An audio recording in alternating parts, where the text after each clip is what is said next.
had a realization lately that changed the way I will view clothing brands forever. I have been in this space for over 7 years now, and I've been doing research into a new brand that I may or may not be creating. And what I've realized is that every clothing brand that is hyper successful, that's getting amazing results, has something truly special and unique about it. And so I don't want to just tell you this, I want to give you that same realization that I had and show you 5 examples of clothing brands that are huge and what makes them so special. What's their competitive advantage and what's giving them that differentiation to claim all of that market share. So I think this is going to be super interesting. Kick back, relax, and enjoy.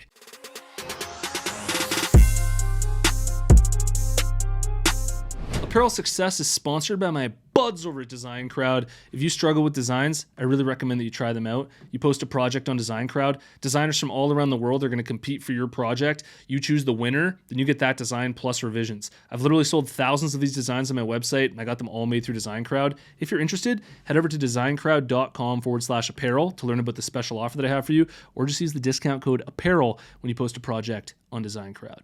All right, so if I asked you the question right now, what makes your clothing brand different than all the other brands in the world? Like, is there another clothing brand out there that's basically the same as yours? What makes your clothing brand special? Why would people want to buy your brand over all of the other brands in your space? Are you able to answer that clearly? Can you give like a very clear answer to that that's very simple, straightforward, to the point, where it's just, this is our unique value proposition and this is what makes us different? If the answer to this question is no, then I really recommend sticking around until the end, because I'm going to share with you examples of exactly how clothing brands are different and why that is what's unlocked their success. The first one that I want to talk about is Lululemon. Now, I've talked about them on the channel before, but Lululemon's a great example because they basically invented the athleisure space.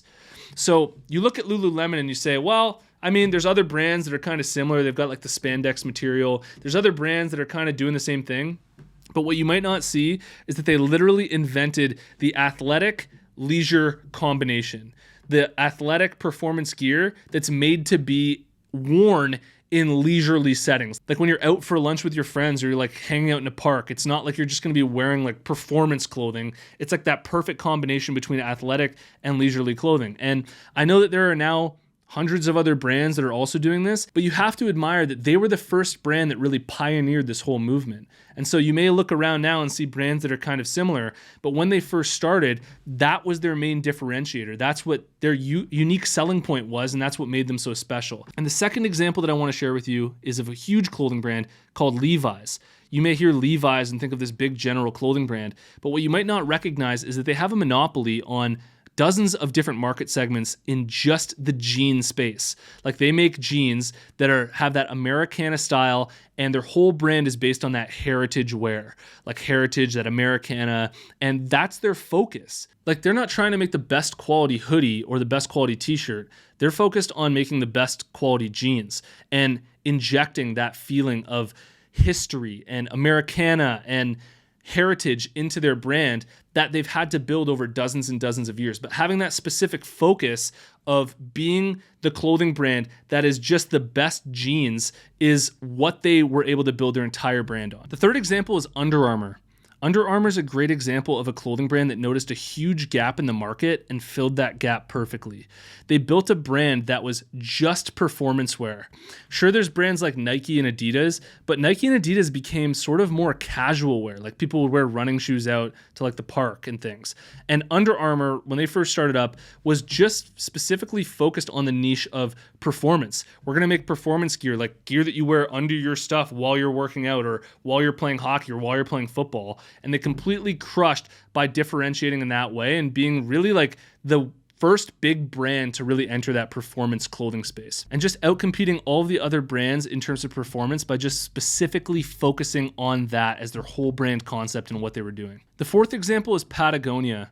Patagonia introduced this whole new style of fleecewear that had just really never been seen before or worn before, and their whole brand was built around real environmental activism. And Patagonia was so deeply rooted in true, authentic values of philanthropy that I believe the owner, now he's like a multi-billion-dollar owner, decided to literally like give all of his money away to charities and things like that. Like, it's so truly based on that environmental activism that's what made that brand so unique, along with their unique styles and unique clothing that would be worn on outdoor adventures that literally no other brand is like them. And the last example of a clothing brand that has a truly unique selling point is Spanx. I have a video on this channel that's literally just talking about Spanx because of how fascinating that story is, but it's the perfect example of an entrepreneur who created a clothing brand to solve their own problem.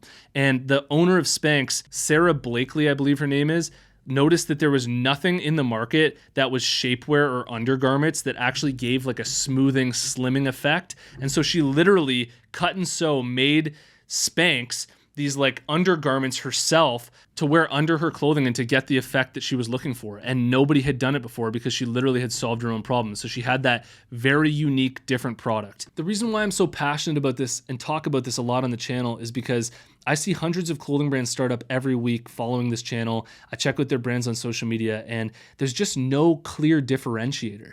There's nothing about their brand that would make the true market want to buy their brand. The only people that will want to buy their brand are like friends and family that will want to support them. But if you take your brand to the market, people are going to see your brand and they're going to go, well, what's special about this brand? Why wouldn't I just go buy from these other big brands that have already created a huge following over dozens of years and started out super unique, have that brand history, have all the social proof in the world to the point where they're literally like a huge big name?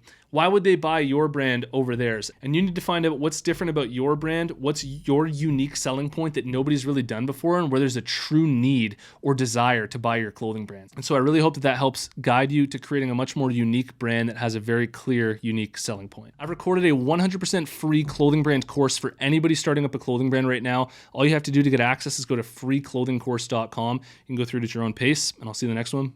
Peace.